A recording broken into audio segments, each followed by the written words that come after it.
Hello, welcome back to the Uncoachable Co-stream. We are here for grand finals after what could only be described as a disappointing lower bracket final. Yeah, I mean, to be honest, a lower bracket final, it lived and died by a Reaper pick. It went out with a whimper, not a bang. But, that's EXO, and now we get to watch the real EXO with the real players that are not going to select Reaper in the grand final for every single map. You don't think we're So, going to see Reaper? no, I've got a feeling that nobody on EXO, real EXO, not Kappa EXO, is going to select Reaper. I think we're actually going to see some good Overwatch here, where, we'll probably see some shouting from Hardy, some dashing from Kevster, and Shockwave just dragging his fucking feet over the finish line as everyone drags him. You know. He was, you know what? In defense of Nikki, he was really good after that first day. So he might be back. Don't take my word for it. We'll wait and see, but he might be back. Oh, jeez, Nikki. Now it looks like we're ready to rumble. Teams in lobby, everyone ready. No surprises on either roster. And we're going to be starting on Samoa. Yeah, no, happy with the Samoa pick too. I think that this is a pretty even matchup across the board. To be perfectly honest, I felt like the Ramatra comp is probably like just stronger right now. It's more meta. But the thing about this EXO roster is that they just have like the highest level of skill expression in Europe by a pretty significant margin, I'd say. All of these rosters, all of the players on this roster are really, really, really strong, mechanically and otherwise. But they do have a bit of a flaw in their armor at the moment, which is that they're not that great on rush when they've got Kevster in. This lineup that you see right now, Shockwave, Kevster, I think that it's not the greatest rush lineup in the world. If you're talking like Ramatra May rush, they have a bit of a weakness when it comes to May. So instead, opting to just go for like the hard Kevster carry us on Genji maneuver, and then you just get to see the Kev Stefani Astro Hardy show, while Sky and Shockwave, they're a little bit more cosmetic. It's a really interesting matchup as well because what we saw a lot of Ex Oblivion when we were playing against the Lucio Bat version of the comp is they just overwhelmed with ultimates. There would be so many situations where if they had Blade beat Queen ult, there was just always an order they can use them in that would set up a big rampage for Hadi, which was just so hard for a Bap Lucio to deal with. But the Kiri from Gala actually becomes a really good solution to a lot of these situations because it's just an extra cooldown Hadi has to try and play around, an extra peel tool, and it really caused him a lot of problems in that first game all the way back in the upper quarters. Yeah, I really do wonder whether they've decided that there was a problem with their composition, because it did seem like on maps like Kings Road there really was a genuine problem with their composition, or whether they're happy to just scrap it out and say, oh, we're better on Koth, we're better on Flashpoint, and we've got a map 5 in the back pocket too. Because it does feel like, this could go to 5, but at the end of the day, Team X Oblivione, they probably just have the map draft won. You need to see an upset somewhere in the draft from the double flex team, because otherwise, the Lucio team is just comp gapping on a mature Donald with the rule book. Straight away, Gumba's trying to get that edge. He's trying to get that first map win by rule booking. One way for SRPeakCheck to get out of maybe a bit of a comp disadvantage on map 1 is to rulebook map 1. So clever play from Gumba there, actually, but looks like we're going to have to play it out. Though. Yeah, it was worth a go, right? Yeah, no, I mean, fair play. But yeah, I mean, I'm expecting just the same Junker Queen Genji matchup that we saw before, Sky on the Kiriko as well. But we'll see. Can you fly the camera around a little bit? The stream looks like it's lagging like insanely hard right now. When you say the stream, do you mean the Discord stream, or do you mean? Yeah, the Discord stream looked a little bit choppy. But wait, if it's wait. Don't worry, I've got it. What are you doing? I've got it. What are you doing? If you're turning up the frame rate on the Discord stream, it's not worth it. It's just not worth it. No. I turned on a little behind the scenes for our tech fans, but I was in studio mode for the transition period of the stream, and then I was out of studio mode. But now I'm out of studio mode. I can take the preview off, and we can dedicate all that CPU and frame power to the actual broadcast and the This game. one. And you know what? I'm glad you gave that little tidbit because the studio heads are going to love that. Kevster teasing us with his worst hero in Overwatch, a bit of Maze selected in the spawn, but of course, we are seeing the same matchup that we're incredibly familiar with, but we've got Sauna on the Reaper and Ghost on the Moira. So actually, we're seeing some changes here from SRPeakCheck as they've decided that they need to do something about this Genji Junkrat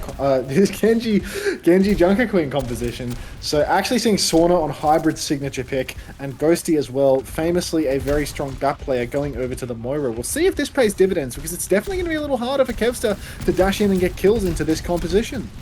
No good target for him to go on. He has to kind of just wait to bleak them out. But Hattie's just going to demolish them. But it's 1-for-1 now. 4v4. Absolute dogfight. They're going to reset here, looking for the next cycle of cooldowns, waiting for Vesta's next form, then they can make another push. Coalescence is dangerously close here. 90% already for Ghost, 91, but Gala goes down. Still have the cold if they need it, 10% away. Got to survive. Keep him up versus Kev. Keep him up versus Astro. They've done it. They've kept him up. They kept him up. They've kept him up.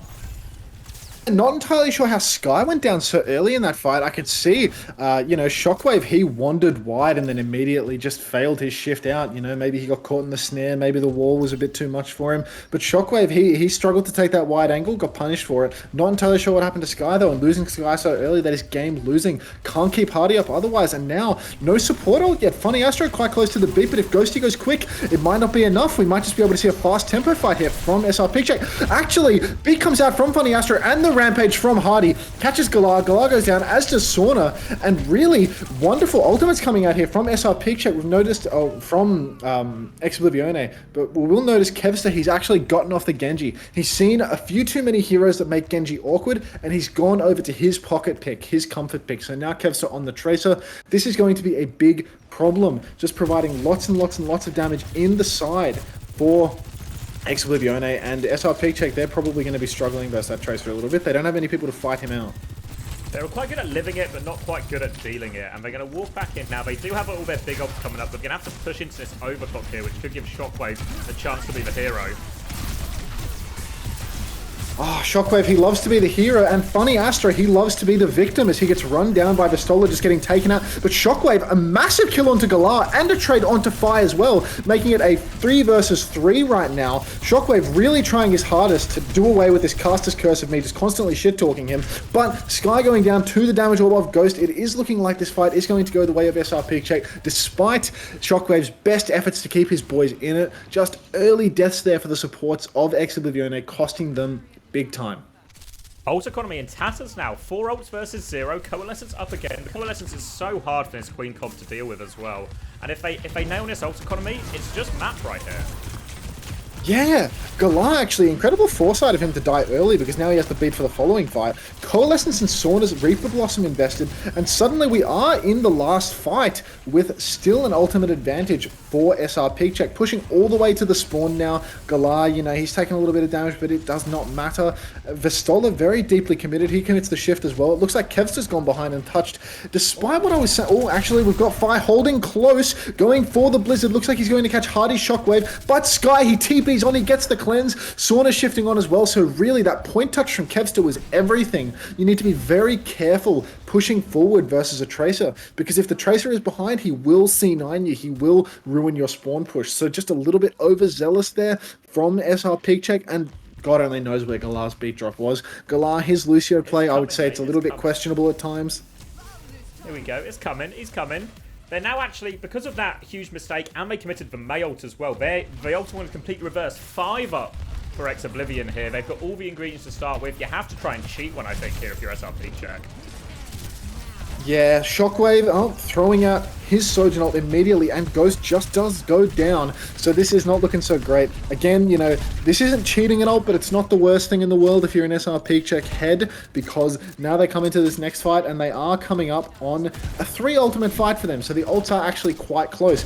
Fire making the swap over to Genji for the final fight. This is an interesting one. Perhaps he's looking to get on top of Shockwave's head. He feels that Shockwave's doing a little bit too much. I'm not sure about this swap, but, you know, we'll see if we can make anything happen with it. I guess they want to try and play for a fast push push with the Coalescence. Galar now, he really needs to hold onto this beat drop for Hardy's Rampage though, because this Rampage is going to be very, very dangerous. And instead of holding onto it, they're going to go for a rush. So keep your eyes on Hardy here, because he's absolutely going to throw the Rampage in soon. Kiriko well committed for Sky. Hardy under a lot of pressure, but here it comes. The Rampage catches absolutely everyone, and that super keen beat drop from Galar, just leaving his team in tatters as there's no answer for Hardy's Rampage. We talk about it a lot when we see Oblivion playing his Queen comp, is they have such nice layering to their ults where they can start with a Blade if they still have a Genji, or start with a Beat or a Kiri ult, and then they have this Rampage as a finisher.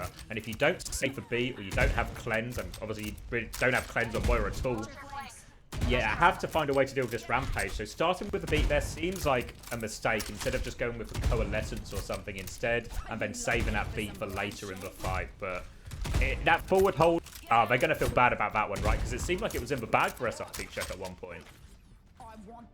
Yeah, I guess SRPeakCheck could not possibly lose that if they tried, so they accepted the challenge, pushed towards spawn, and lost it by going to spawn versus a Tracer that's behind you. So really, really good play from Kevster there, you know, a moment of genius on his Tracer, getting that C9 flip, getting behind, sneaking in and touching the point. But now let's focus on this round, as we see a very different comp come out. We're seeing Bat Brig on the side of SRPeakCheck, with Sauna on the Tracer, which I can only imagine is, you know, it's going to need to be the Sauna show if we want to see a win here, because I don't think that this Bat Brig is going to be enough to peel a good Junker Queen Genji push here on the side of Oblivione. Shockwave getting really low down on that left-hand flank, but Kevster is getting the poke up. Hardy actually goes down to the point really early and forces Vestola down to the same footing as him, and Sauna gets picked straight away. Bunny Astro running him down, Kevster with some really good long-range shurikens, and that's the first fight already wrapped up just to a pick on the Tracer. We know Oblivion loves to play neutrals slow and wide and really try and pick apart their opposition here. And we correctly identified that maybe the Bat Brig quite robust when they have their cooldowns, but the Tracer's the weak point. So they take him down. You can see Kev even harassing him some more here, trying to make Sauna's life an absolute nightmare.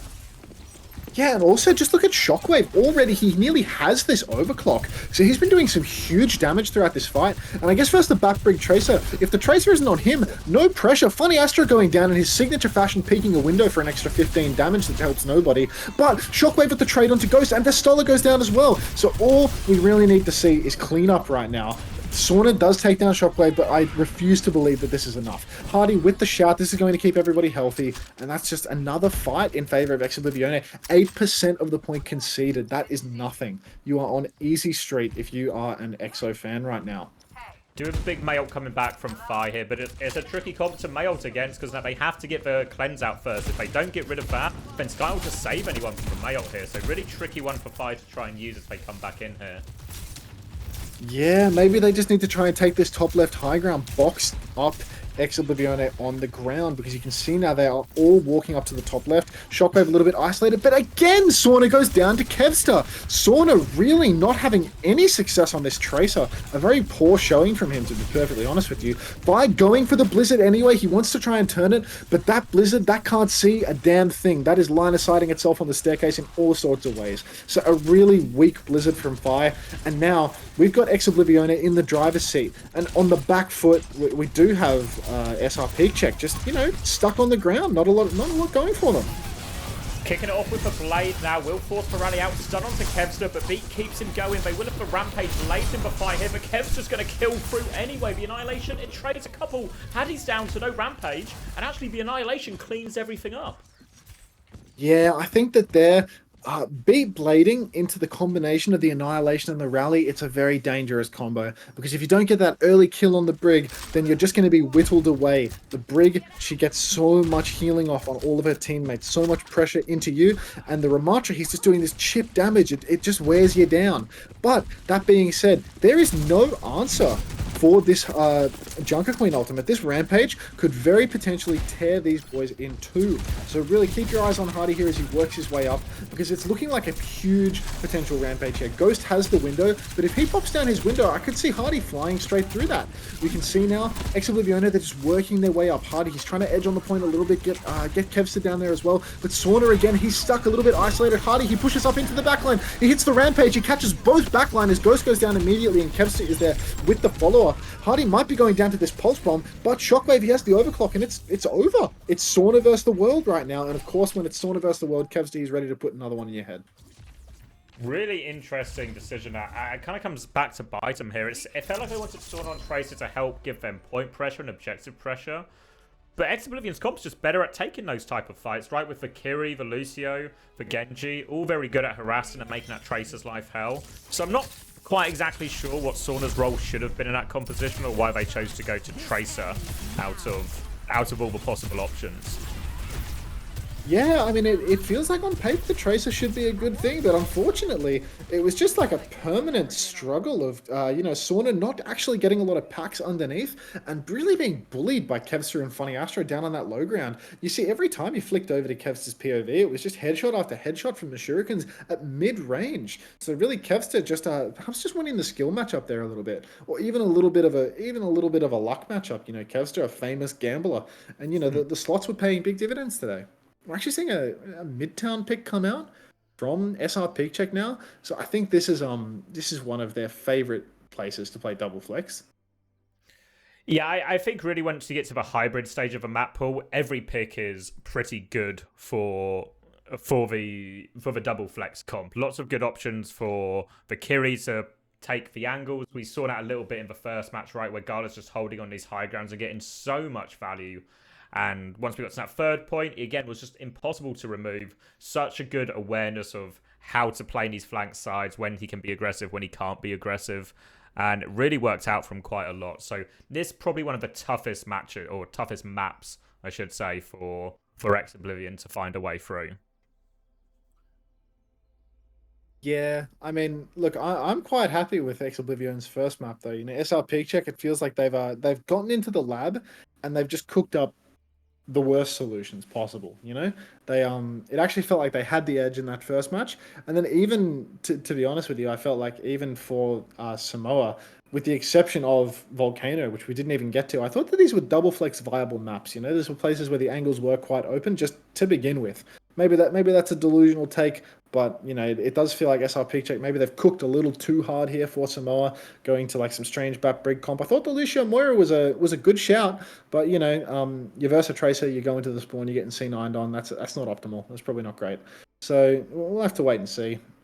But yeah, the problems on Downtown really felt a lot more decision-based rather than actual comp matchup-based. We saw Ex-Oblivion obviously have success into the Queen with it. Be interesting to see if they do it on Flashpoint as well. Maybe a map that's a bit more Reaper Moira suitable. But we'll have to wait and see. For now, I think this is the important one, right? Because you have to win these maps if you have a double flex team, especially if you lose map 1. But you have to win these ones to keep yourself in it. Yeah, I do think that you pretty much you need to win your maps and then some if you want to win a series. And going down in such dominant fashion on Samoa, it's not a good omen for SRPeakCheck going forward. Is this first to 4 or first to 3? I don't actually know. First to 4. So we'll do. Oh, okay, all right. So we're gonna be here for a while then. Oh yeah. Could be a long one. Especially if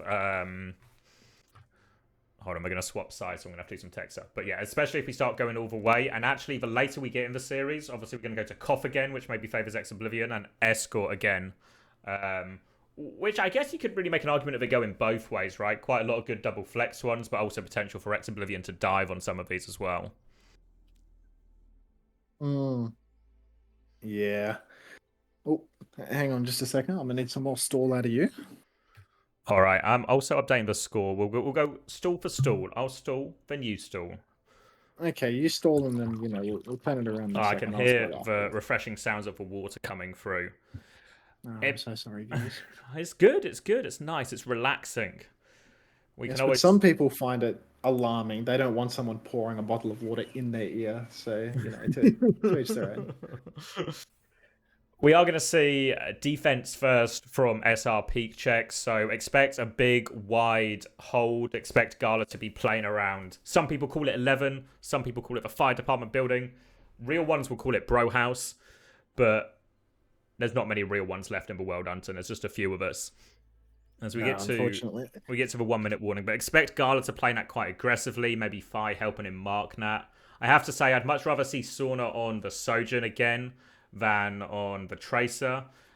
didn't quite get to see how they maybe wanted that comp to work on Samoa Beach there. So I'd really be quite happy to see the Sojin.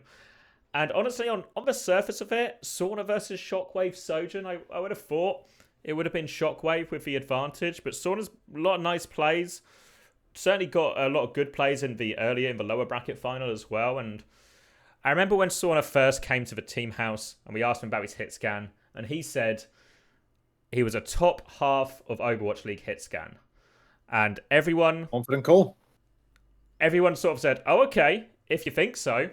Sort of, we'll wait and we'll wait, you know, we're not going to take you at face value on this one, pal, but I appreciate the confidence. And to be fair, he's done a pretty good job today, I think, from the little bits of Sojin we've seen. Yeah, I mean, I felt that Sauna at the World Cup on Sojin, he was chopping it up quite a lot. You know, he had some really strong showings. I wouldn't be backing a Shockwave in any sort of head-to-head in European contenders anymore, just between you and me. But, you know, I think that Sauna, you know, you picked him up as a Tracer player, but it really does feel like, you know, when you put him on like a bit more like Sojin, you know, maybe a little bit more of a main DPS leaning, it feels like he has a stronger showing. Because, you know, he was meant to be your Tracer player, but we just witnessed his Tracer performance right there. He's not that guy. He's not the one that's going to play for the perfect KD, but he's got some talent trapped within those little fucking fingers of his. So, you know, you just got to unlock that. And, you know, hopefully we see a bit of Sojin from him. I just hate to see the Reaper hero in these matches, but, you know, if it works, it works. Wait, do you think, actually, I've had a brainwave. Do you think the reason they played Brig Tracer was because they expected dive on beaches? Because that's actually the Florida-style comp, right, if they play against dive, the Goomba McGravy Classic. Now, they would play that, but they did it with Sig, obviously, back in the day. But now, actually, then it starts to look more like that comp, right? Which, when you play it versus dive, you can actually use the Ram and the Tracer to bully the Ana Brig lots and lots and lots, at the same time as your Bat Brig Sojin, or in this case, Bat Brig May, can be just quite robust and deal with any kind of dive. Yeah, look, I reckon if you're picking that shit into dive, you're just gonna get chopped up by Winston. To be honest, if you're picking Bat Brig into a team that you think is gonna play dive, like the Doom will have a field day, the Winston will have a field day. I feel like you're just fucking trolling if you're playing Bat Brig into dive nowadays. To be honest, but maybe I don't know what their master plan was. All I know is that they got face fucked the second they picked Tracer because Sauna couldn't stay alive for more than 15 seconds at a time. So you know whatever the genius was behind it, the practical execution of it didn't pay. Are we seeing... No, this has got to be bait right now. Hardy's not walking out on that hero, is he? What's going on right now, by the way? Are you seeing this defense comp? This is a Roadhog. We're seeing May, Sojin, double flex Roadhog here. I haven't seen Roadhog in a long time. Maybe you have, because you've actually watched more than 3 games from this tournament. But Roadhog actually coming out, you know, a bit of a rare showing. Is this what the one-trick team plays? You tell me. Sometime. Obviously, Isaac actually swaps from all of the heroes. One of them is Roadhog. But it's the first time we're seeing Vex of a Hog. Yeah, not entirely sure what the Vestal Hog's all about, but Galar, you know, just early opening pick, Funny Astro taking him down in record time, but Sky on Ana, I think this is a very, very strange thing to see the Ana sprinting across the map out in the open. I feel like that's not how you play Ana on Midtown first. Funny Astro getting hooked by the Stoller as well, going down to the tank. So even though they got the early pick onto Galar, they get no conversion whatsoever, because they just rush out in the open. They're not playing the slow dive game at all, and just giving away their support. Kiri swap now coming out from Sky, and actually Queen, so we're just back to the Queen comp. The Winston experiment, it's over. It's over. We're back on Queen, and this will probably be a lot more of a straightforward. Can we just try and rush past the Hog as best we can? Put a lot of pressure onto Ghost, a lot of pressure onto Gala. Can we find these opening picks? But, I mean, so far so good for the Hog team. Yeah, Vestola, he's having no trouble holding it down. He has been knifed by Hardy, but, you know, white boys can't jump, so no surprise that Hardy's got knocked out. Vestola actually under unreal pressure right now, and Kevster's going to chase him down with Funny Astro. Rabid Dog running him down. Kevster dashing into the window here, actually giving the enemy team a chance to win, because instead of playing slow and hiding from the window, he wants to just go all in on his mechanics. And, of course, it's Kevster in Europe, so it doesn't matter that what he did was brain dead, because he's going to kill 3 people and clean up the fight. If you hit enough shots, every play is the correct play, and Kevster's really got a pretty successful career off of that, and works out for him here. Kev dashing into a window without deflect, it just makes sense when he's versus Europeans, because they don't have the skill to kill him.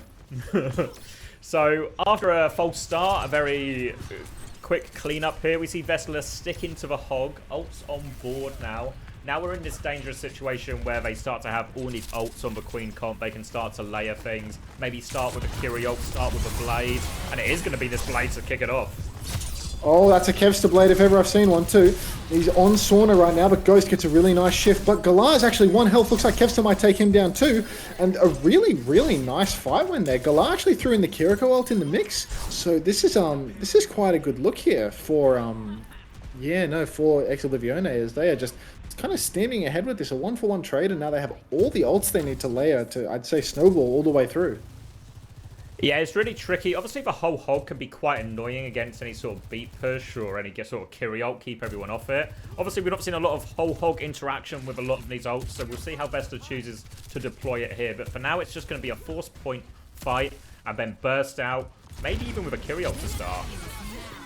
Oh, Ghost actually gets caught in rotation, trying to take the high ground, but Kevster, again, just all over him. Hardy as well. Hardy, he's tried to Junker Queen ult out of the Blizzard, but has instead Junker Jaxed, but it may not matter. Also, shout out to Funny Astro, running into a Blizzard and dying. Just absolutely worthless little liability you are, Daniel. But, it is what it is, I suppose. Enjoy your trophy, because Kevster's going to carry you across the finish line, as per usual. Swapping off the whole hog onto Zarya, Brig, Tracer now. So this is obviously kind of similar, obviously, to the Beaches comp we saw. That didn't really work. So again, I'm not sure what the exact plan is. They've now got no ults except for this window soon as well. So this could be on for a big snowball here, actually, at Oblivion. Yeah, no, this match is just confusing me more and more. I watched that first match and I really felt like SRPeakCheck, they had that in the bag with the comp that they were on. But it feels like these guys are just cooking out of control. Every point a new comp. It's really strange. Shockwave throwing down the overclock here. No kills to be seen. A kill to be seen. He catches Ghost. Ghost uses the window for nothing. And now, as long as SRPeakCheck are down their back, they are going to be on the back foot. Shockwave catches Sauna as well. Shockwave really having a nice showing here in this finals match. And Sauna really, not showing up whatsoever on the Tracer. Really, what's going on here? I really don't know. It's going to be Blade to finish. Kyrie ult late for Oblivion. Fi really needs this Mei ult to stick. Has to work around the Kyrie ult as well, so it's tricky. I'm still not sure exactly what the plan is with this comp, but we'll wait and see. Kev's just trying to line up this Blade on the left-hand side. Bubble defensively. Oh, he just gets shut down. This is the plan. This is why they swapped to the comp. Shut down the Blade. Bubble it.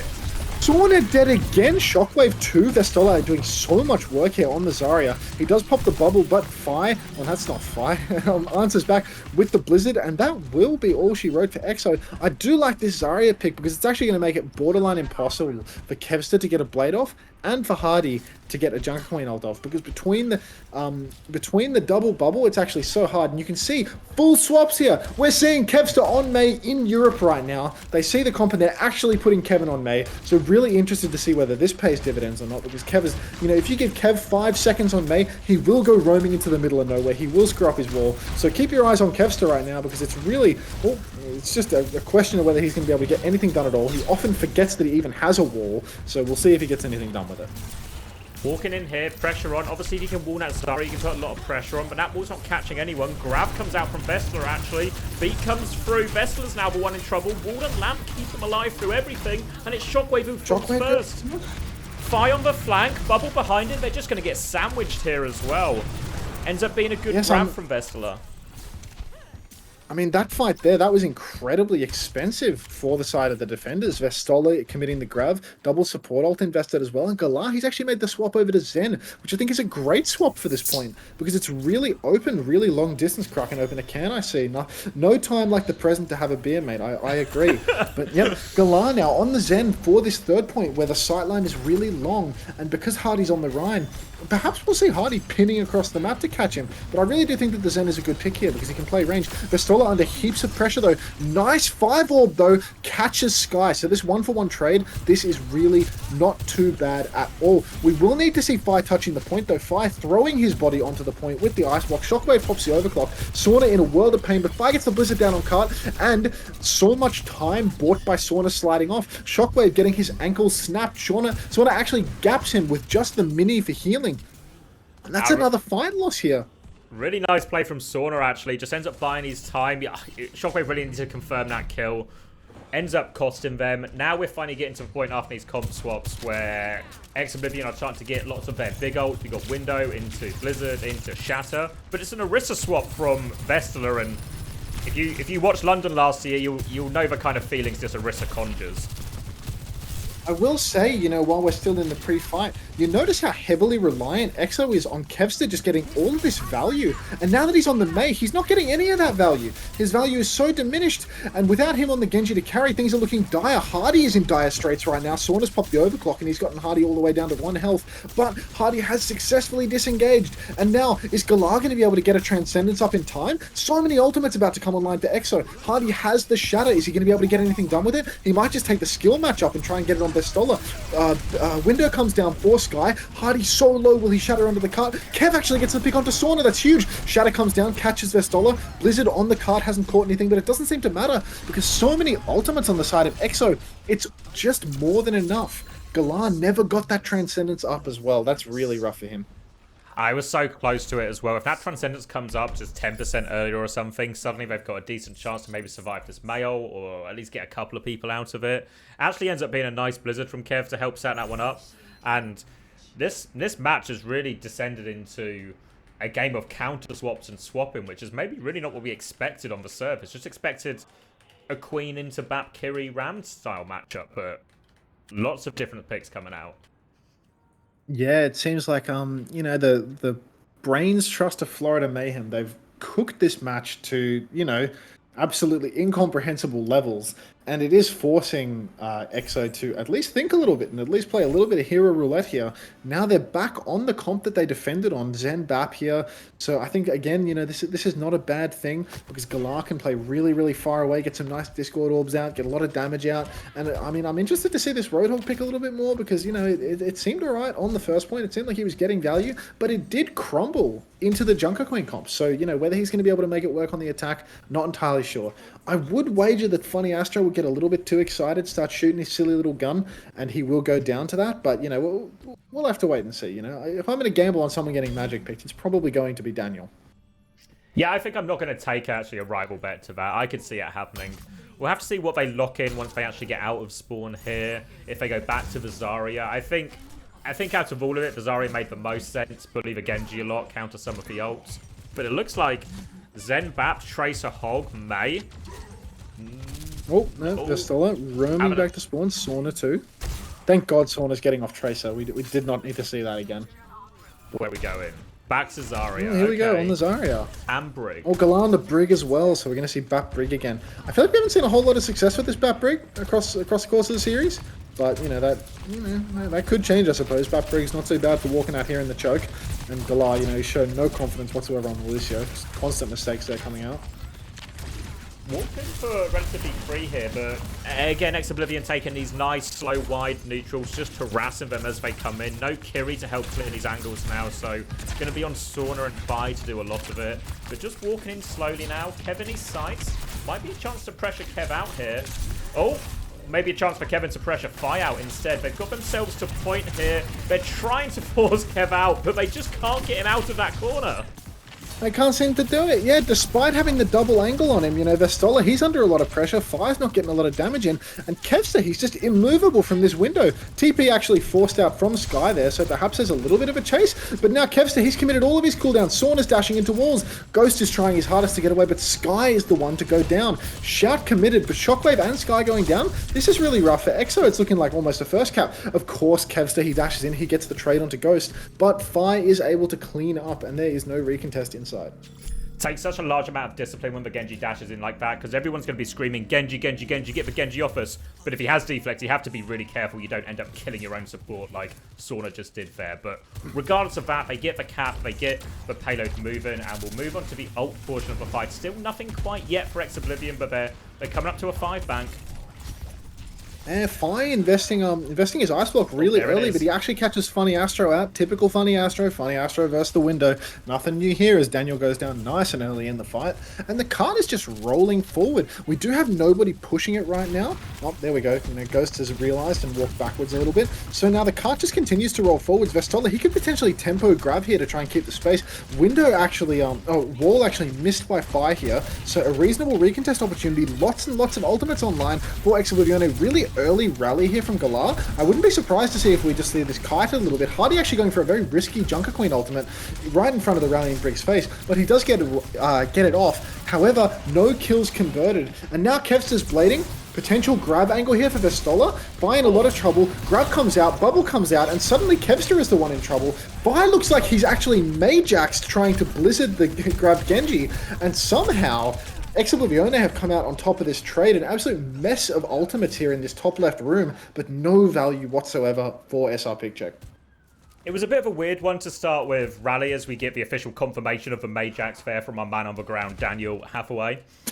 But it really weird to start with the Rally. If it forces the Blade out, defensively grabbing to counter the Blade, really like that one. Mayo on top seems fine in theory, but not if you Majax and die for it there. Just didn't seem to get any sort of organization or proper setup and follow up on that grab. So now they find themselves 3 ults down, just a window and a Sojourn ult. Tricky one to take this fight if you're SRPeakCheck now.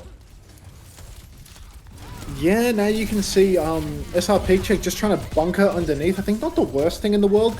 Wall actually has countered out the Kiriko ultimate, and then immediately Hart just crumples Sauna, dinking him, Fire getting good damage as well, and now really good high ground position, but it doesn't matter because nobody's even in position to touch the cart. Kev's going to have to dash in all by his lonesome. Funny Astro, you can see him flying in from the top ropes, 5 skills committed, everyone throwing in all of their buttons right now, but the cart brawl is so strong. Sky, no TP, no cleanse, he's surely going to be chased, and Hardy goes down. Galar actually being traded by Shockwave, but it is still a 4 versus 3 on the cart for SRPeakCheck, and with this 100 charge Zarya on the cart, it is really dangerous. Shockwave and Kevster together actually taking down Ghost, but it does appear that the point has been captured. So despite the best efforts of Kevster to carry his team across the finish line, Hardy going down early there, really, not the best, putting him in a bit of a tough position, and now the pretty hefty time bank for SRPeakCheck coming into the 3rd point. Yeah, have to start considering as well now, even though they complete the map with no time, and they're going to keep it rolling forward now with that Shockwave pick, and could actually be a big snowball here. Cap with time left on the cards for SRPeakCheck. Yeah, no, I mean, it just feels like there's insane pressure from Vestola onto Kevster all the time, constantly beaming him every time he gets in range, and he's been charged for the longest time now. Vestola under a lot of pressure right now, double angle from spawn, and he actually will go down. Shockwave, the Hail Mary Widow swap, paying huge dividends, but the counter rally from Galar, that's forced a blade out from Kevster. Kevster's committed a lot here. Surprised Funny Astro didn't throw in his beat, and again another kill from Shockwave. Shockwave with this little overtime Widow swap with 3 minutes left on the clock, and it is really paying off for them right now. Massive that they didn't have to invest many ultimates into that fight, because it really did seem like the initial position was tough for them. Vestola just beaming down on them with high charge, and then even the rally turn from Galar, it looked dicey. It looked like Kevster was in heaps of trouble. But, Shockwave really carrying the boys over the finish line right now. Yeah, the same reasons we were talking about the Zen being good on this 3rd point. Obviously, all the same things really apply to Widow, and Shockwave coming out clutch for his team. Gala's going to swap onto Valkyrie to potentially deal with him a little bit more here. But I don't know how that actually realistically looks here on this 3rd point. Tricky for Galar to get onto him. But it is a big, hefty ult bank. Maybe a grab Blizzard combo on the cards? The Widow's good here, but not where they're playing right now. They're playing so far up that the Widow has to take a really dangerous angle, way too close to the Genji and the Kiriko. But even though they're playing this crappy angle, Sauna manages to find a couple of, actually 2 kills on the side of Oblivione. Somehow Sauna and Ghost both going down. They were playing really aggressively up on the high ground. So Shockwave, even though he should be under a lot of pressure, he manages to make it work. He manages to survive through Galar, not getting the headshots that he needs onto him. So that's another fight for EXO. And was there even an ultimate invested in that fight, or was that just a long neutral? I'm not sure. Sort of swapped, so I can't. Maybe he did pop on the way in as well, but none of the big ults invested. Still got the grab, still got the May ult, but just a nice one for the economy. And now Kev's is actually going to go Sojourn as well, so it's just a full slow, wide, shooty comp with a stray queen in the middle here. But we see again, Shockwave's found value in the 2 previous fights on this Widow. They need to put an answer to him, and maybe Tracer Kiri, maybe that can be the answer for SRPeakCheck. Yeah, perhaps Tracer Kiri is the answer, although I'll be honest, Sauna Tracer has not once seemed like the answer in this match so far. Hopefully he can turn it around now. We are seeing a Grab and Blizzard combo that is Hardy frozen up and dead, but Ghost has been traded by Kevster. Kevster now over on the Sojourn getting an immediate high value pick. Hardy does have the Junker Queen all coming back and Galar has a Kiriko for the card as well. So this is going to be a really interesting final fight right now. Sauna needs to close this gap and get onto Shockwave though. Instead he actually catches Hardy coming back out of spawn. So that's really unlucky timing for him. And immediately, Galar goes down to the Rampage. That's the guy that's supposed to be countering the Rampage. And things are looking dire for SRPeakCheck. As I say that, 2-for-2 trade on the cart. 3-for-2 actually. Kevster goes down to Fi. And Hardy, he's so far away from the cart. But Hardy and Funny Astro, they both get theirs. And with that, it's looking like SRPeakCheck are really in trouble. Sauna is going to have to run in for this touch. The Stolas on the Doomfist, Fi on the Overtime Doom. Everyone is on the fast heroes, back fast hype fight. Immediately, oh, Sauna, come on, dude. Gonna need a recall out of you. Let's get some value going here. And, oh, Vestola, he decides that he actually wants to pad KD rather than touch the cart. It's really a really similar situation, right? Where it looks so good for SRPeakCheck in so many ways, and then they just can't find a way to convert in these final fights and these final situations. I think the big problem there, obviously we talked about Shockwave getting value and then Kev getting value, but the real problem was, it's one thing if you trade like a DPS player or something, but it was Ghost 91 dying in all these situations. So if you lose your BAP when you're attacking these third points, well, you've just not got the sustain to get through these late fights and deal with the respawns, right? And that's kind of what we saw when we saw Hadi and Astro clutch out that sort of 3v3 situation. So so close, but also so far for SRPeakCheck.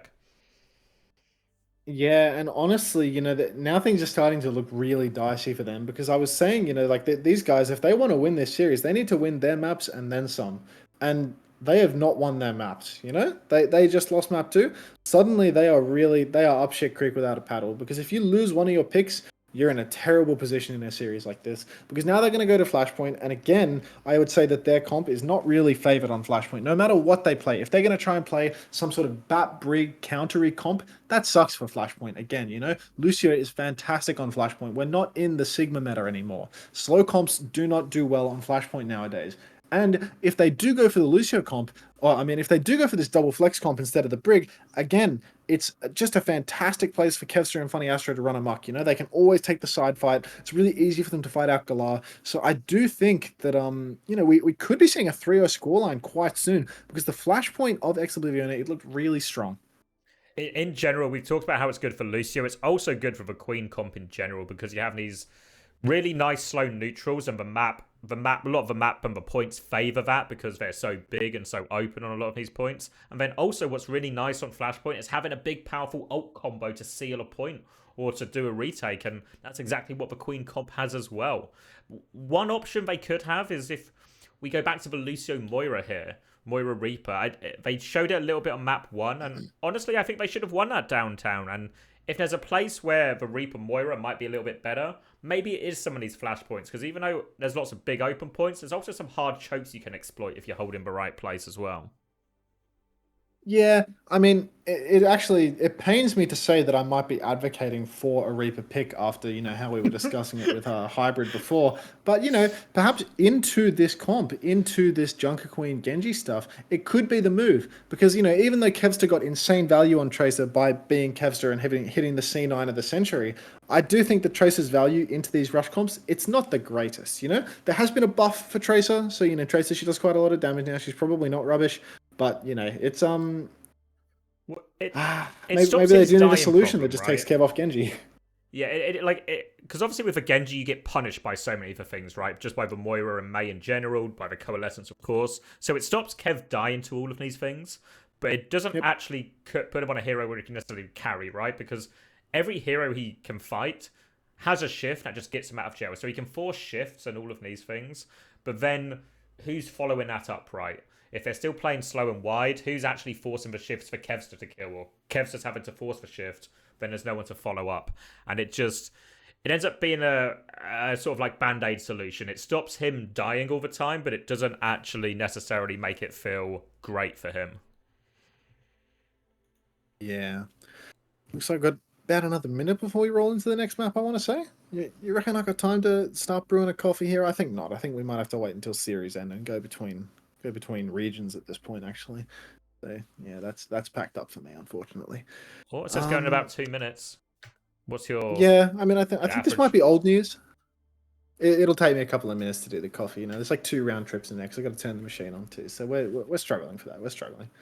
But and our map 4 on push. Do you think it's any better? Because to be honest, I mean, SRPeakCheck, they managed to. Did they scrape push last time? They did, right? Yeah, let me go into the fact check portion of. Yeah, I'm pretty sure SRPeakCheck scraped a win on push before, but it was because EXO was just playing dive, and you know we've got bloody Funny Astro and Brig just griefing out of this world. So I think even on the following map, it's still not an easy win for SRPeakCheck at any point. So if they lose this flashpoint, it's really tough. It's really tough because you know once you've lost flashpoint, you're on push. And push again, it's not fantastic for the double flex. Maybe they got a new Queen Street this time around. I think the new Queen Street is probably a better thing for the double flex.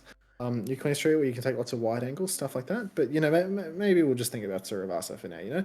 Because I'm talking like they're actually going to play double flex Junker Queen. But, you know, they've cooked out of their minds today. You know, they're playing that Brig Zarya. So, you know, maybe we just see a little bit more of that, you know, who knows? Well, they did in reality, they did actually really struggle. Ex-Oblivion weren't having a good time into the Zarya comp. That first point and second point were pretty decisive for SRPeakCheck. It wasn't until they got to this third point, and then we can just go double hit scan, park everyone in really wide angles, and I guess if we kill the bat first every fight, you've got a really great chance of holding Midtown third. But that's very unique to third points on Hybrid and Escort. And it's not going to function like that on Suravasa. It's not going to function like that on a Koth or on some other places. So I wonder if actually Ex-Oblivion have really found an answer to the Zarya, or they just happen to find a very niche solution to the Zarya on that specific point. Yeah, I'm just thinking, you know, if they do play Zarya here on the flashpoint, I think that in the head-to-head, you know, that the comp actually does look solid, you know, because it's kind of hard to get these like super open wide angles on flashpoint. You know, maybe the first point of Suravasa, that's a very long one, so that would be awkward for the Zarya. But some of these other ones, it's actually quite close. You can make it brawl, but there's just like this. There's immeasurable value to Lucio on flashpoint. You know, just being able to like get to all of these points quicker. You can choke people all the time. You can fight like basically you can basically get an extra fight on each point compared to a team that doesn't have a Lucio. So even if the Zarya comp, even if that has like a slight edge on it, I do feel like the Lucio on a game type like this, where it's not so much about parking up on the objective and it's more about like moving around a lot, lots of fights. I do think that the Lucio is just going to take the edge. So even though Midtown, you know, there were some decisive victories in there, I would not be surprised if the Lucio team just, you know, basically comes out on top here by virtue of having the better comp for the game type. Yeah, I think actually not to put us in a situation where we talk about when Hybrid does something, it's cringe, but if Sauna does it, it's based. But I actually could be Reaper Moira pilled here, because I think, one, it solves the Lucio problem, it means you can have these fast fights, and I think it is a comp that's actually really hard for the Queen comp to deal with in a lot of the same way as the Zarya causes them problems as well. But at least for now, looks like we're maybe leaning towards double flex. We'll wait and see. Jeez, yeah, no, Galar, I mean, he's going to keep us in suspense, actually, because, you know, Sauna, it's like he could go Sojin, and we could be like, woo! Or, alternatively, he could go Tracer. Actually, no, Galar's on Lucio. All right, we're going to see an honest mirror here, and it's just going to be a case. It's going to be the Kevster show, you know? Can Galar... Is he up to snuff? It's a speed out of spawn. Yeah, it's a speed out of spawn, actually. Oh, it's a speed out of spawn. Oh, no! Come on, cunt. Fucking make up your mind, would you? Like, he's actually having a laugh, really. Just back and forth. You're speeding twice. What are you doing, man? All right. So, the double flex on Suravasa, not a terrible thing. But, again, I do think that the Lucio comp a little bit favoured here. Galar trying to go for some side poke immediately under a lot of pressure. Oh, Barbel OW has requested a sword. I will oblige. You got this. So, going to be walking in here. Gala's going to take this duel with Kev. It's a nice shot to force him back.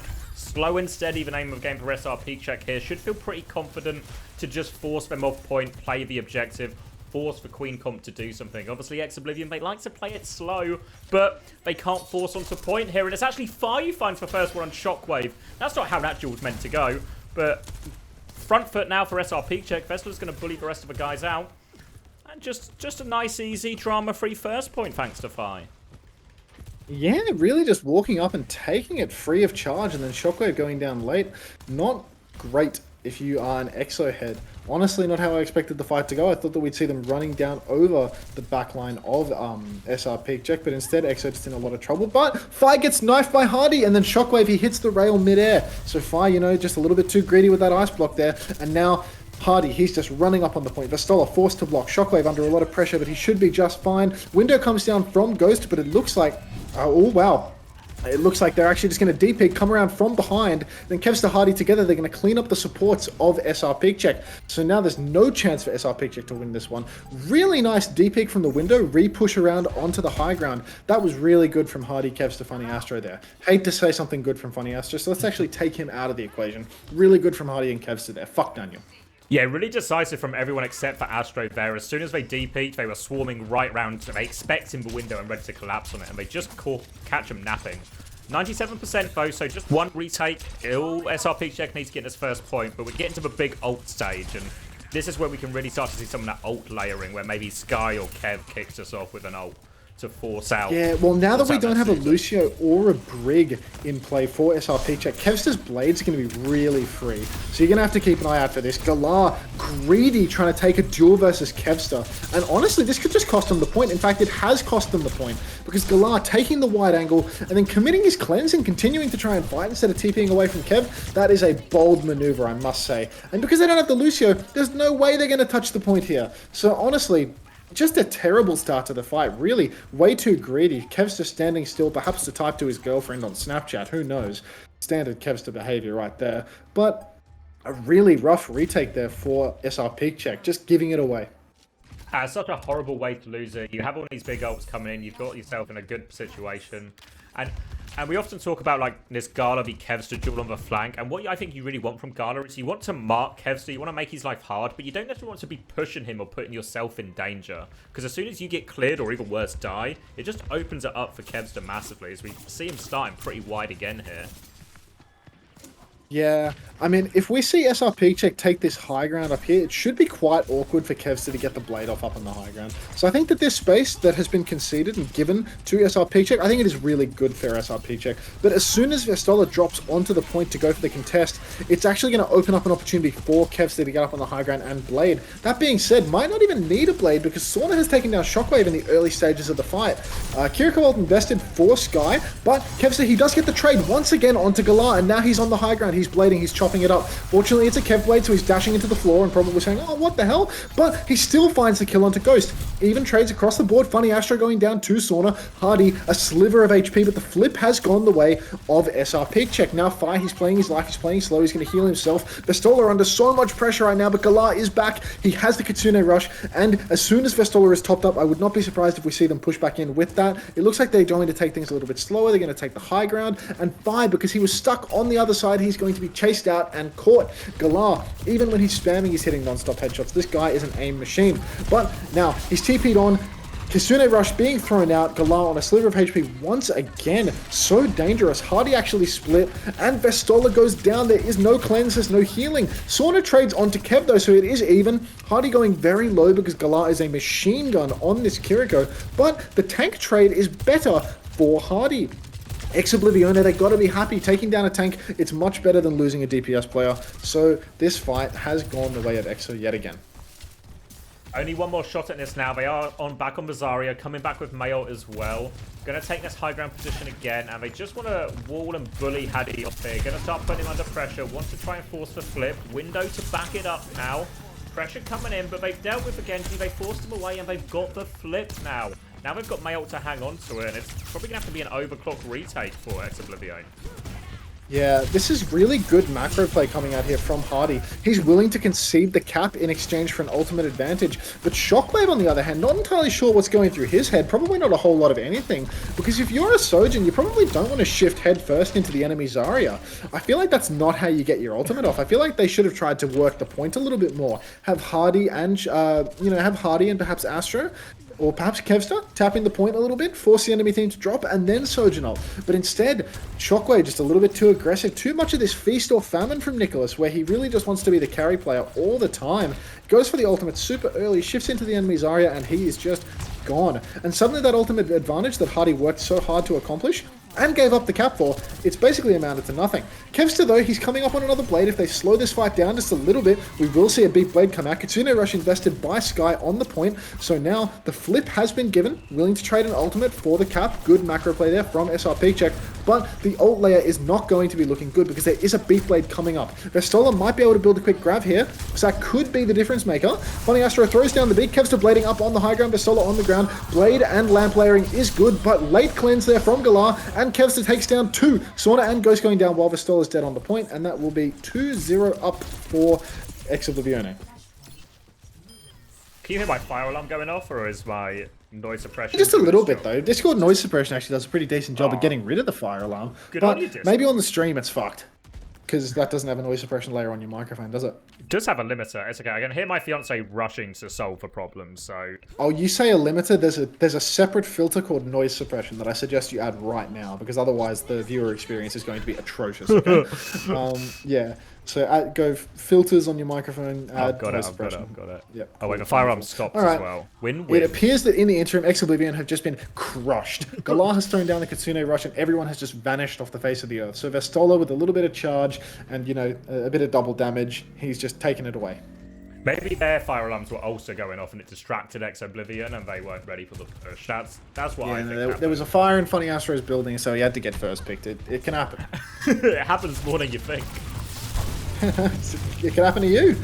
And now we've got 4 ultimates on board for SRPeakCheck, so finally Old Economy swinging in their favour. Nice Graviton there coming out from Vestola, and it's just going to be another easy cleanup for them. Forward fight like this, I will say, because of how Oblivione are fighting, because of how SRPeakCheck are fighting, Oblivione is getting a lot of attempts at this point. They had that massive ultimate advantage, but then they went and fought up with it. And that means that there's 100% going to be a non-rushed recontest here for Oblivione. Now, by holding forward, again, another fast fight, but trying to go for a hiding Blizzard, it's actually worked. It's taken both supports of EXO out by getting massive value with that Blizzard. Sauna actually committed the overclock as well, but now the touch is going to be beyond scuffed. I don't think Funny Astro's even going to go for this. So this second point, it's a real flash in the pan, just a quick 100-0. Fast fights over and over again, a quick grab, a quick Blizzard, and then the point is over.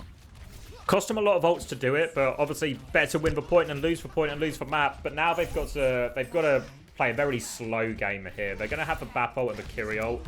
They're going to be second to point as well, but they've got to try and play to disengage this because it's a full war chest for Oblivion, so they can start this fight however they want.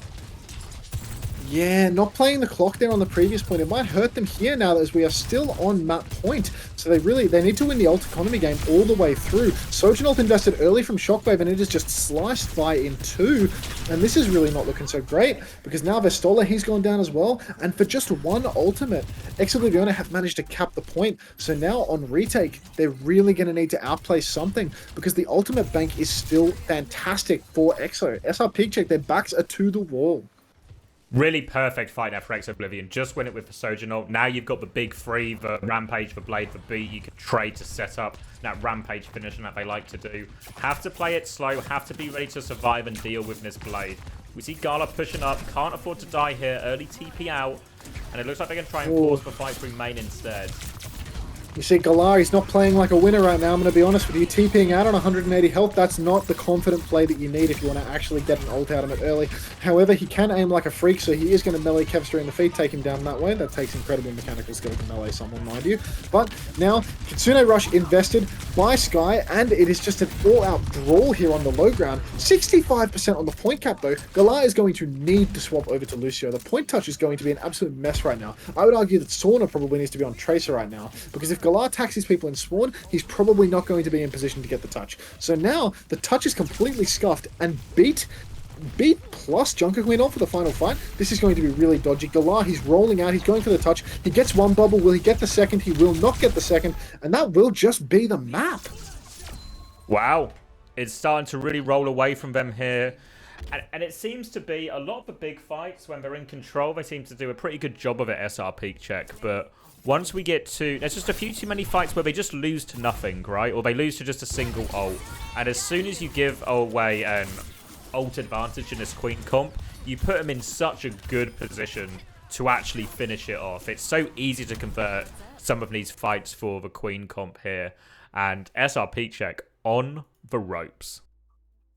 Yeah, really, it seems that, nothing is clicking for them anymore. They're really losing the ult economy game super hard. They have one point where they spend big to get one on the board, but it's just not enough, because if you spend big on one and then you put yourself back on map point with nothing in the tank, you're really going to need to play perfectly, and it's just not happening. Apparently, Funny Astro, he's talking about reading the rules. I think we're going to, surely we're going to push, right? Like, I want to believe we're going to push. Is map 5 as escort? Wait, let me check. I've got a man on the inside, Map 5 and that is man push is for me. the fucking... Oh, gross. For the first 4 series, map 5 is push instead of map 4. I'd love to know why that is. It tells you who the real frauds are here in the coaching department, though. Christy Effa, he reads the rules. He knows what's up next. Meanwhile, Gumba, who definitely worked more than Chris. Apparently, it was unaware of this. What a strange format. Yeah, not sure the point of changing it, like changing the order. So we're going to go to Shambali, which makes a lot of sense. I think this is an insane buckle, no? Like, this is the most insane selection we've ever seen, don't you think? Like, Shambali surely is a worse map for double flex than Root. Like, what the fuck? But are they worried that on Shambali they won't have to play against Dive, whereas on Root and I guess Dorado you expect that maybe they would dive there, and it's quite a strong map for Dive as well. I mean, I can see why they wouldn't pick Dorado, but I would have thought that Root, you're not gonna be too scared of the dive, Like, Root is not... I just wouldn't be scared of European dive in any context here, It's European dive. Maybe that's delusional, I think Dorado, it's like terrifying, you can't beat it. But then, like, I would have thought that we would have seen some more ground tank silliness from Exo. Maybe that is probably delusional. So maybe it makes sense to go to Shambali because it's just a guaranteed ground tank matchup here. But I do feel that this is a very straight-liney map. It's probably going to be quite difficult for Galar to work any side angle magic whatsoever. Like, this is the Lucio Ramatra map. If there was a Lucio Ramatra map in the pool, it would be Shambali Monastery, because this is just the big fucking straight line. Yeah, when we've seen it, we saw it a couple of times in NA yesterday, and it very much was exactly that, just a Ram Lucio mirror from both teams. Nothing too fancy, nothing too crazy. And like you said, it's been this way almost since Shambali's inception, that it just became a brawl map. Even when we were in the deep, deep depths of Tracer Sombra everywhere, it was still a Ram Lucio map. Yeah, this is such a constant Ram Lucio map that maybe it does just favor SRPeakCheck because they are the team that, at least plays Ramatra. Maybe the Junker Queen will struggle a little bit more here because it's such a good point for May. This whole map is insane for May. The chokes are unbelievable. Oh, we're actually seeing it. We're seeing a mirror. I'm quite happy with that. So we're going to see a May Sojin mirror right now with Shockwave subbed out, Psycho thrown in on the Sojin. This is interesting. This is something that I actually quite like to see. It'll be Psycho May, right? Psycho May and Kev Sojin? Oh, yeah, no, you're right, actually. That's, what am I thinking? What am I thinking? Do you want Kev back on May? You want him back on May? No, I think in this roster, yeah, Kev can take a breather. He can just play Sojin. You think Psycho's got much of a May on him? You think he's a strong May player? I've not seen a lot of it. Obviously, a lot of last season on Nixel, where he was playing Tracer almost exclusively, and did look good on that, of course, but Tracer and Echo are really the heroes that come to mind when I think of Psycho's strengths and where he has like the biggest power level. May, I think he's solid. Even when we saw Saudi E-Leagues, he was actually playing way more Sim than May for the most part because of how their roster works out and the comps they played. So I've not seen a whole lot of Psycho May. Obviously, maybe the big question to ask here is, if you're going to sub in a May player, where's Backbone?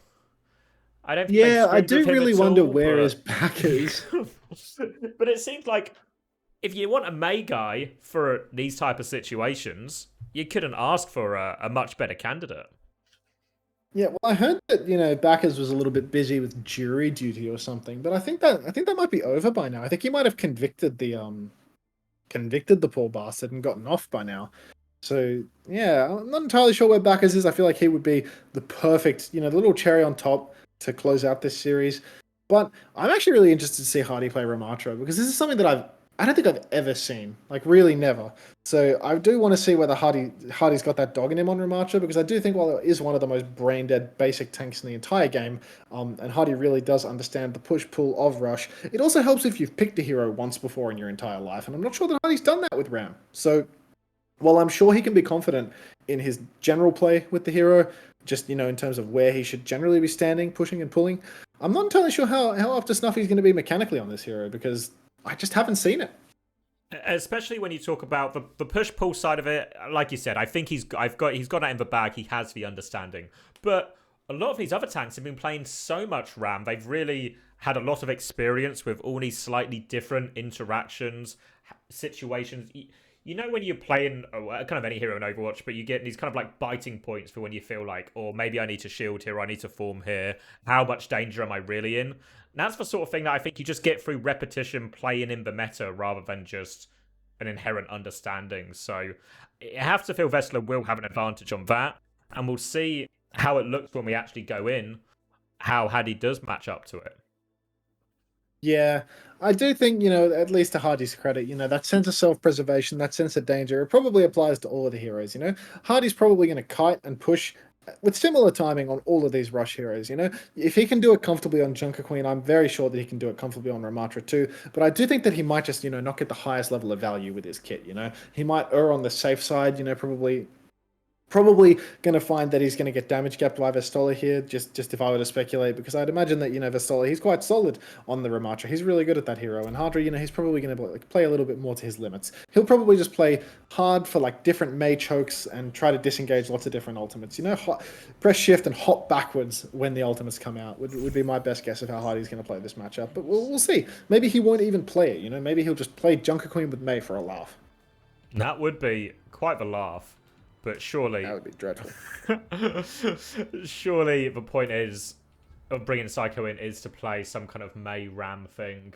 I guess the other interesting matchup is Sky's going to be moved around to Baptiste, which is maybe not the hero he's known for either. So potentially here we've got a lot of situations where Oblivion are maybe being moved onto heroes that just aren't quite their strongest, compared to maybe the Junker Queen composition where we have lots of people on heroes that are very good for them.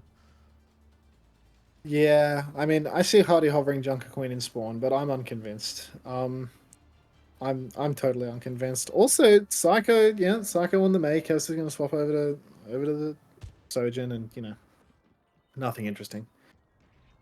Unless they nothing interesting at all. Tracer Echo, but that would surely be a hot take on this map. Yeah, I mean, I thought about it for a second, but I just have my doubts. Yeah, I'm starting to wonder if Hardy's actually going to play Junker Queen. Also, you see Galar over on the Lucio. He's given up on his dreams of carrying on his best hero. So an old-fashioned Lucio Ram mirror to settle it. Yeah, Hardy swap it. Let's see. Honest mirror from Hardy here.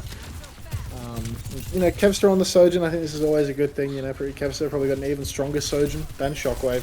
So, early pick from Psycho immediately. Best Mei in the region. That's why he's playing instead of Backbone, clearly. You can see the guy's just an absolute headshot merchant, flinging them out all over the place. He's 2 seconds out of spawn and he's confirmed 2 kills.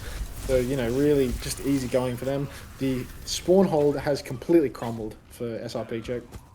Exactly 0% ult charge on any of these things as well, so we'll get another straight neutral. If they can stop it at this corner in particular, it's one of the more difficult chokes to actually get past in Shambali, which is a map full of difficult points to push and get through. So we'll see how they choose to try and go around this. Maybe a map flip on the cards here for Oblivion if they want it.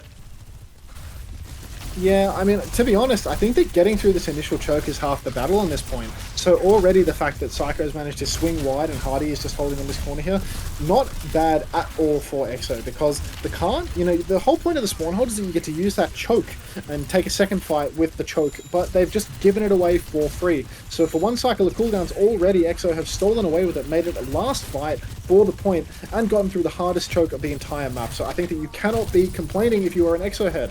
EXO has got to be happy with that. Funny Astra and Sky both high 90% on their ultimates. So really soon we're probably going to see a beat or a window thrown down. Kevster, he's fighting for the side all by his lonesome here. The 3 people have come to check him.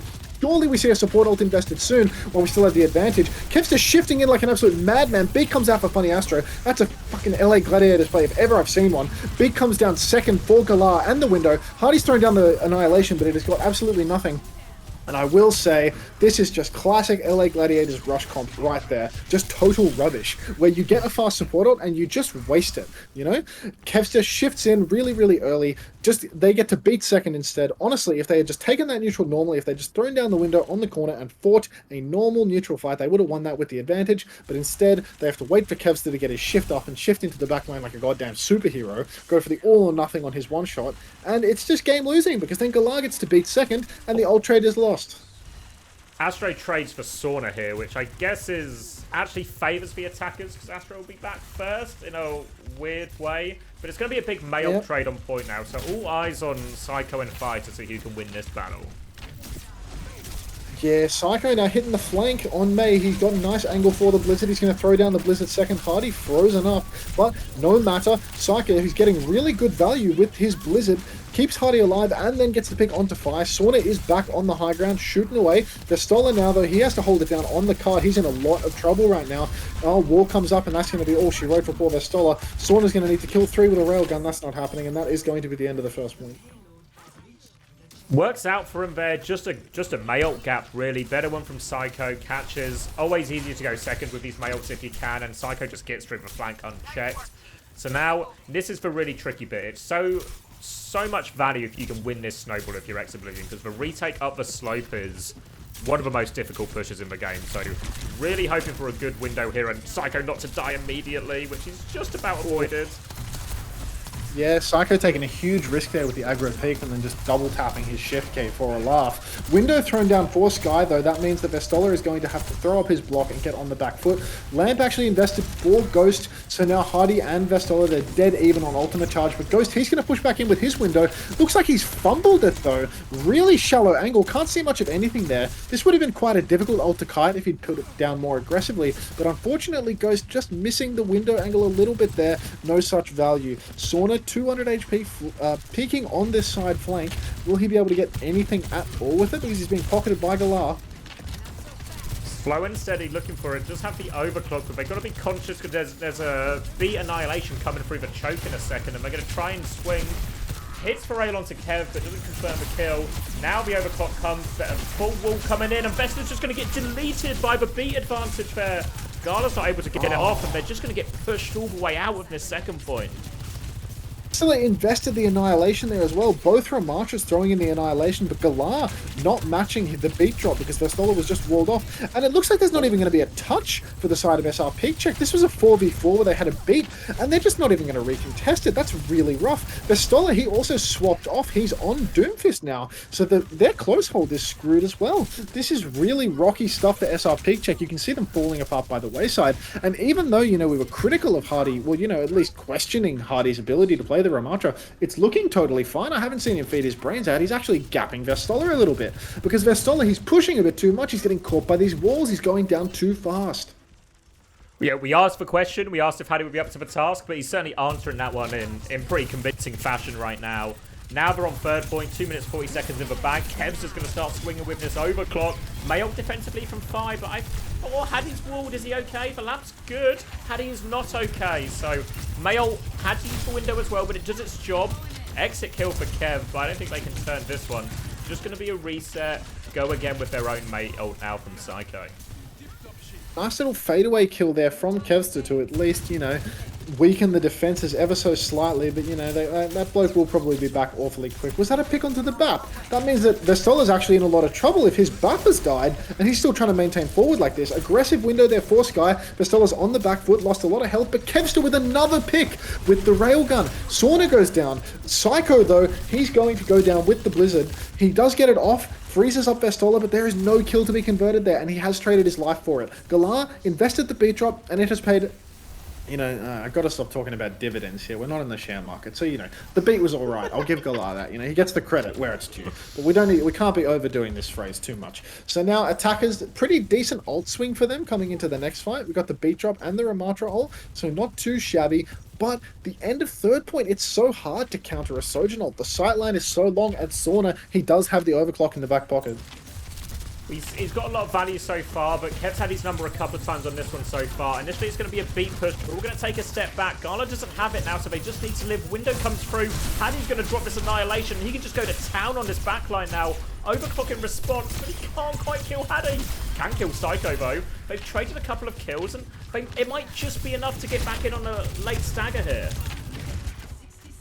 Oh, Galar's probably going to swap to the Kiriko here. TP back out onto the point. Sauna with a third. And now that the Doomfist is back, this push is absolutely dead in the water. I will say, beat pushes like that from Funny Astro, they're real gambles. It's a huge gambit to go for an ult like that, because if you don't clean up in that turn, you will lose to the ults that come back out. And that's exactly what happened. The window and the overclock thrown down in the backline. And because Sauna wasn't cleaned up with the beat push, Sauna he sits in the back and he's just turreted up. He gets to take down everybody. So I do think that it was a little bit greedy to go for a beat push there from Funny Astro. Even though they had the beat advantage, they needed to close the gap a little bit more. Window and overclock thrown down for Oblivione, but Kevster can't see much of anything. They needed to wait longer into the neutral fight, and Hardy now, he's been frozen up by Fire's Blizzard. 1-for-1 trade, Vestola and Hardy both going down, but that trade massively favors the defenders, and keep an eye on Galar now. He's 92% on a beat drop. There is no beat drop to answer. So as soon as this beat comes out, we could see an absolute disaster coming through. But Funny Astro, he goes for the aggressive push. He gets the kill onto Ghost. Beat drop is dropped by Galar, though. And Funny Astro, he's only 85% on his own. Sky goes down to Vestola.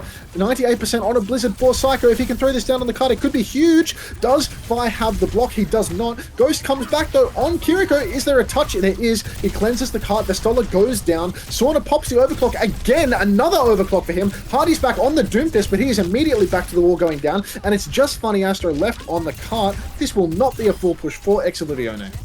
Really crucial kills from Sauna in so many of these late fights here. Getting a lot of value, especially with the overclock, especially when his team needs it. And a little bit of breathing room, right? Like, Shambali is a very hard map to attack, but at least it's winnable if you get there. It's winnable if you get there, but it took a long time for them to stabilize. That second point in particular, a right disaster for them.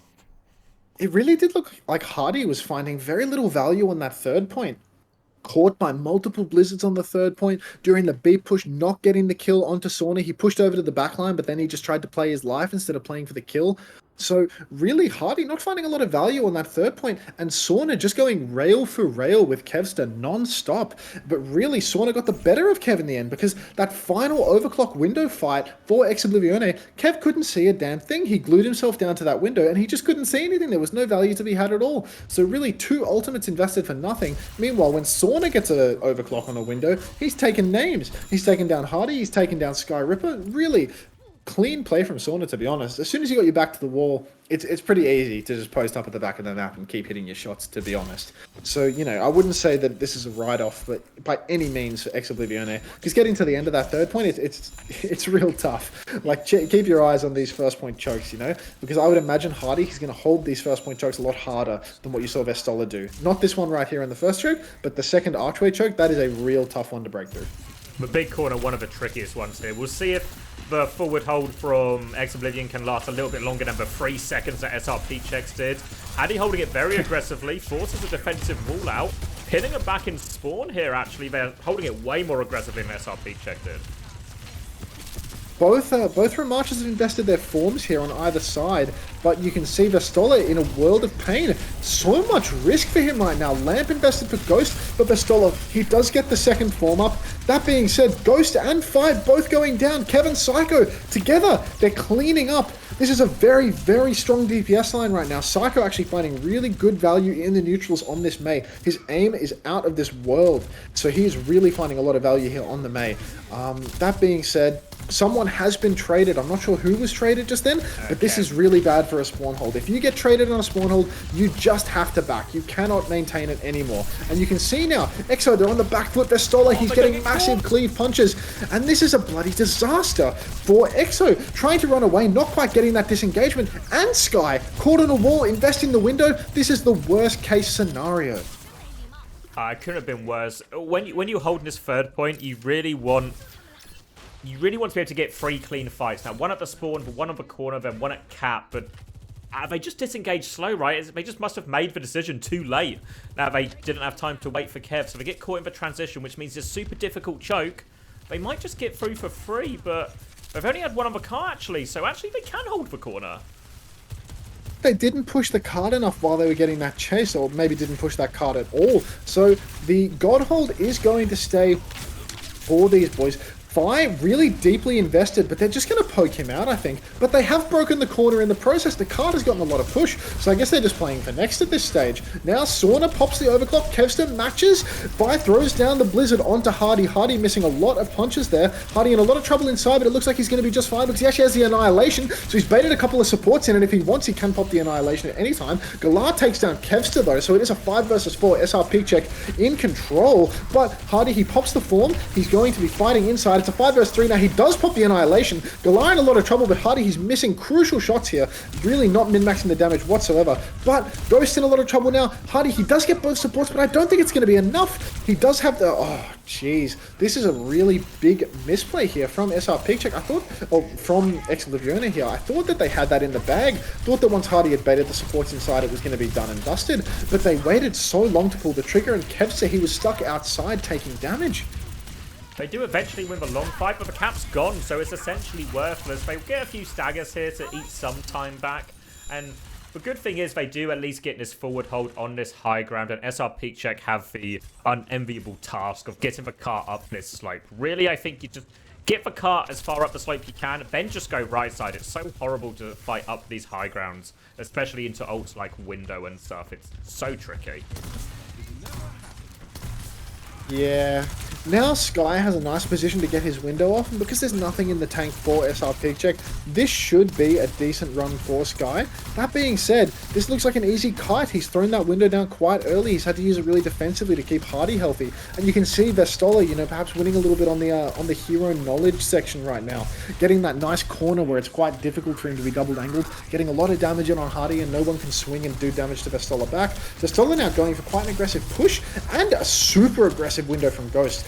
That was at risk of being pushed over, but Oblivione, they've actually continued to kite, which I don't think benefits them at all, because they had a chance to push over the window, and instead they're on the back foot conceding a lot of push. Galar, though, going too deep, getting a little bit too full of himself, and suddenly Kevster, he's able to answer back with his own overclock and just take down everybody. Honestly, they should have settled for the car push that they got. They should have just taken it to the next corner, but they did not want to take their foot off the gas. After that aggressive window from Ghost, it was just non-stop pushing all the way out into the open, and Kevster was able to capitalize on that with the overclock.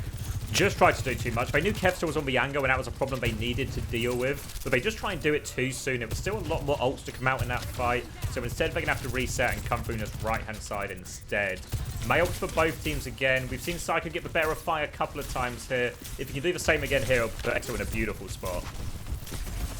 Yeah, this is a really difficult choke to push through, though.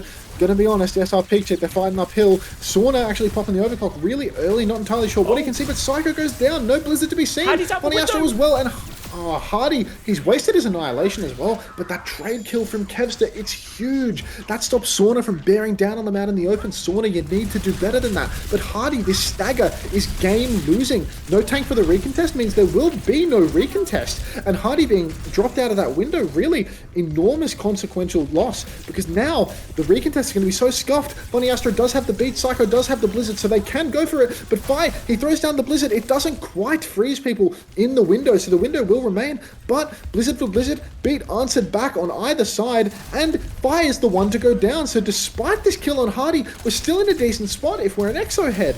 So now pushing up, Galar takes down Funny Astro, window 4, Ghost is up, Vestola is just trying to hold it down on the cart. Hardy, I believe he still has the form up, he pops his form now, he's pushing in just a little bit, pushing onto the backline, going for Ghost, but Hardy, he just doesn't have the mechanical skill to take down Ghost with a couple of taps. Going for these aggressive pushes, you really need the mechanical reward, and we've not been seeing that from Hardy on the Ramatra. His neutral game might be strong, his positioning is good, but he's not getting these 2-3 taps on the squishies. But Kevster, he has another overclock. He takes down Sauna, who swapped to Reaper to get back fast, and now it's just again band for band on the card. Kevster, he pops the overclock, but it might not be enough because Vestola, he takes down Sky, he takes down Kev.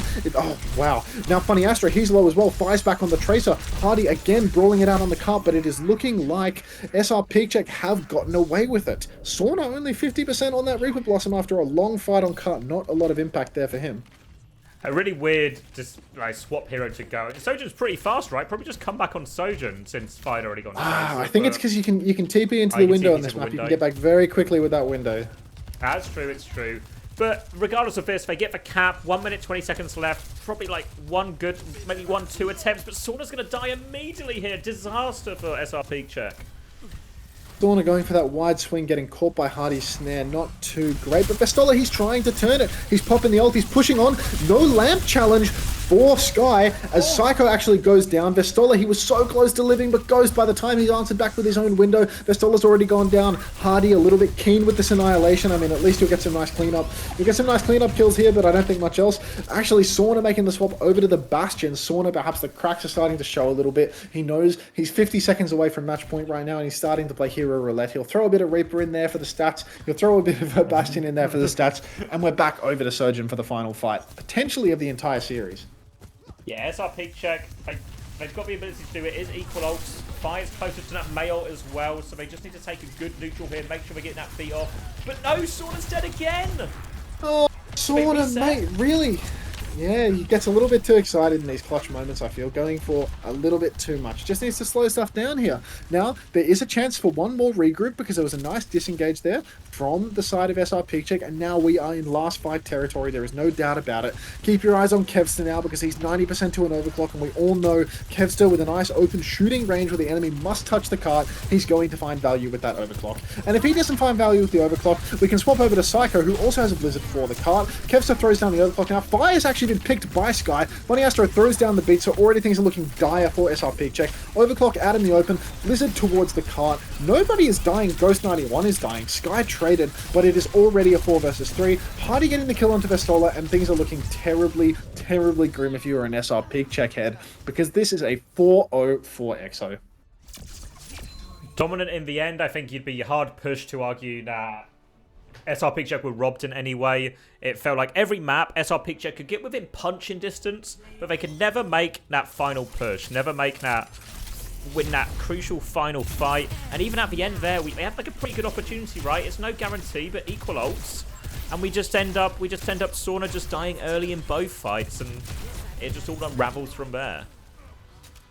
Yeah, and I mean, look, for all the flame that I give Funny Astro, I mean, this guy's definitely the best main support in Europe right now. You know, he's come back home, and you can see that he is a cut above the competition. You know, his impact in these neutrals, despite the occasional feed, every Lucio feeds. So this guy, you know, he's having really high impact, and the synergy that he's got with Kev, it's high level stuff. I wouldn't say that it's because they've been teammates for 2 years, but it's just their styles. They're very well matched. These are two people that want to push together all the time. They do lots and lots of damage. They are just gapping their opponent 1-for-1 all the time. So I think that, you know, having Funny Astro and Kevster on your team with someone like Hardy, a more level-headed caller who's able to keep things in control and keep the macro of the game really high level, I think that this is a team that is really going to be difficult to stop in Europe. If all stays the same in the European scene, I feel like you're going to be seeing Oblivione at the top for a long time. I think so too. Their roster just feels really complete, doesn't it? We even see Psycho coming in and put in a pretty classy May performance. Don't think you can ask too much more from him. We did have maybe a couple of questions. Not seen a lot of these May before, but he comes in, good May ults, hits his shots. All you can really ask for from a May. And yeah, I don't really see a weakness in this Oblivion team, and that can be exploited. We've seen a couple of teams now try and throw different comps and different problems at EXO to try and call them out or catch them out. But nothing's worked. They've answered every challenge pretty convincingly. Yeah, no, I think looking really solid for EXO. And to be honest, I feel like they could trim down their roster significantly and be just as dominant. That being said, I want to say that Hardy is on Twisted Minds for the year or for the coming year. So I'm not entirely sure whether he's going to be able to continue competing with this roster. That might actually complicate things a little bit for this team because definitely a Hardy is a huge part of their success. You know, he really keeps the macro in check, and I think without him, things would go really differently. Because even though you've got Kevster and Funny Astro who do a lot, you can see that a lot of the macro play comes from Hardy. He's really level headed. He's really good at kiting lots of different things, not getting too aggressive. And I would be interested to see how this team fares without him because I do think that he's a huge part of all the teams that he's on. I think as well when you talk about that kind of leader and main cooler role on those heroes, I don't know if there's really a person who even fits that description outside of Haddy in Europe, at least, well, certainly not to Haddy's level. Even like maybe someone like Vessler maybe has the talent on some of these ground tanks to compete, but does he have the same type of leadership and experience and the ability to bring these guys into line in the same way? I really don't think so. So I don't know long term what the solution would be for EXO without Haddy, but this version of the roster, top notch. Yeah, we have until NA now. Let's see. So I believe it's actually a slightly later start for NA. So 46 minutes and 36 seconds. Okay, so I guess we should cut to some sort of extended break Yeah. and just circle back around then. Yeah, I think so too. We got a pretty hefty break. So we'll be back probably sort of 5-10 minutes before that one's due to kick off once we get in lobby and stuff. So I'll leave the stream running, so obviously stay tuned and we'll see you back here in let's say something like 40 minutes or so. Okay, cool.